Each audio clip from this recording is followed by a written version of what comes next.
As we got older, Jenna's little intrusions turned into something much more calculated. Her innocent thievery of clothes and makeup morphed into a darker competition, where nothing was off limits, not even the people in my life. At first, it was subtle. She'd bat her eyelashes at a guy the first was talking to, or make some offhand comment about how she'd look great in my new outfit right in front of me. Small things, harmless enough on their own, but together they built up like layers of a trap, and I was the one stuck inside it. When I met Mark, I thought I was finally breaking free. He was different from the guys I'd dated before, stable, grounded, and completely uninterested in the kind of mind games Jenna thrived on. I told myself she wouldn't touch this. I told myself this time, she'd let me have something that was mine. But the truth is, Jenna never let me have anything without a fight. It started slow, like it always did with her. She'd make playful comments when Mark was around. "Oh, Mark, I can't believe my sister managed to snag someone like you," always with that fake laugh undertone that only I could pick up on. She'd offer to hang out with him whenever I had plans, claiming it was just to keep him company.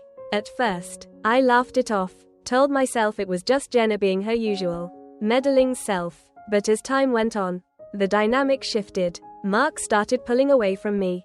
It wasn't obvious at first. He'd cancel plans last minute, claiming work or exhaustion, but then I'd see him tagged in photos with Jenna, always laughing, always closer than I was comfortable with. One night, she called me to say they'd gone out for drinks.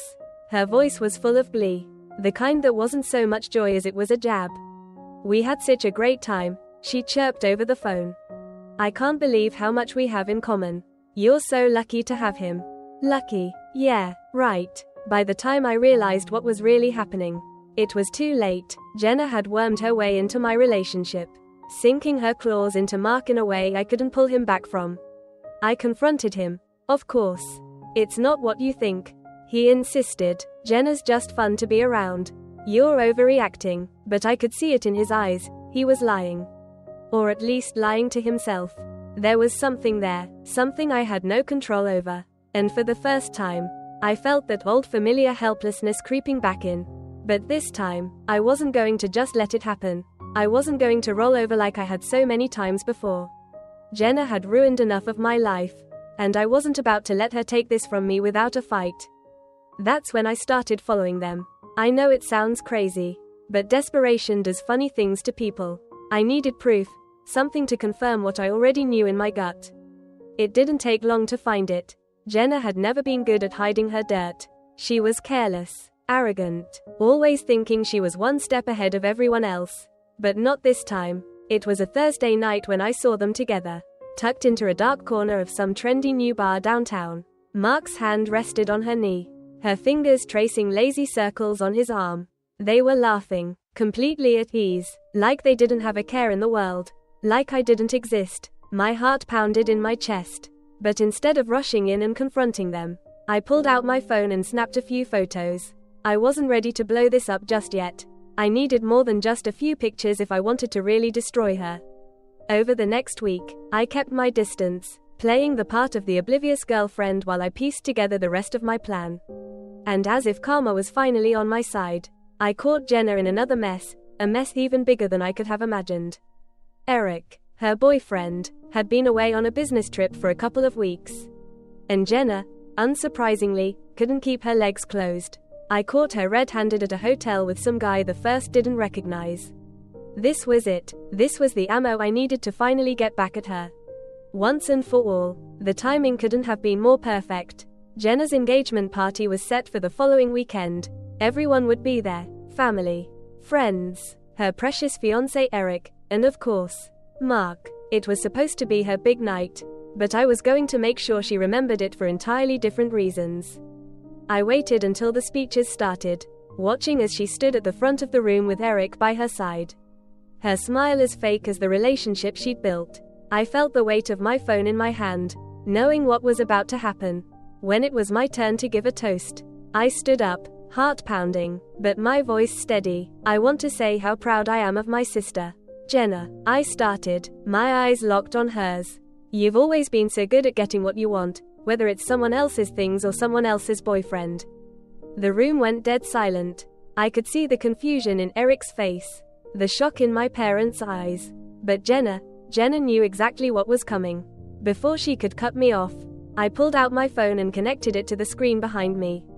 In an instant, the room was flooded with images, pictures of Jenna with Mark, with the guy from the hotel. All her dirty little secrets laid bare for everyone to see. The gasps echoed around the room. But I didn't stop. I played the video next, footage of Jenna sneaking out of the hotel, arm in arm with her fling while Eric was halfway across the country. There was no coming back from this. Jenna's face crumpled, her hands shaking as she tried to stop the video. "Stop it, Emily. You don't understand." "No, Jenna." I cut her off, my voice cold and sharp. "You don't understand. You don't get to ruin my life and walk away unscathed. This is your mess, and now everyone knows the truth." Eric turned to her, betrayal clear on his face. "Is this true? All of it?" Jenna stammered, her carefully constructed world collapsing around her. I can explain." But there was nothing left to explain. The damage was done. As she stood there, broken and exposed, I felt a strange sense of satisfaction wash over me. For the first time in my life, I had taken control. I wasn't the victim anymore.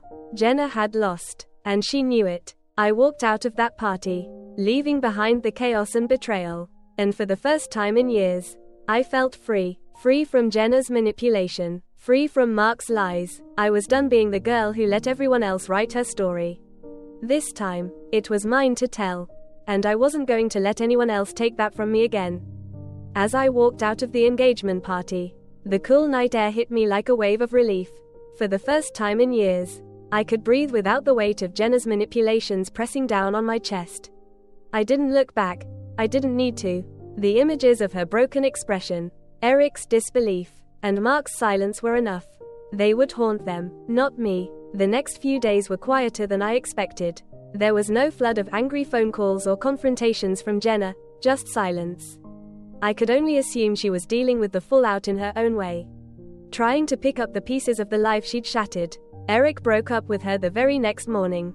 And Mark, I hadn't heard from him at all. Though I didn't care to. I should have felt sad. Or angry. Or something. Anything. But all I felt was a sense of closure. For years, Jenna had walked over me, taken things that weren't hers, and lived without consequence. I was always the one left cleaning up the mess, trying to make peace, but not anymore. This time, I didn't apologize. This time, I didn't try to fix what was broken. One afternoon, about a week later, Jenna showed up at my apartment unannounced. She looked nothing like the confident, polished version of herself she always projected. Her eyes were puffy, her makeup streaked, and she clutched her purse as though it was the only thing holding her together.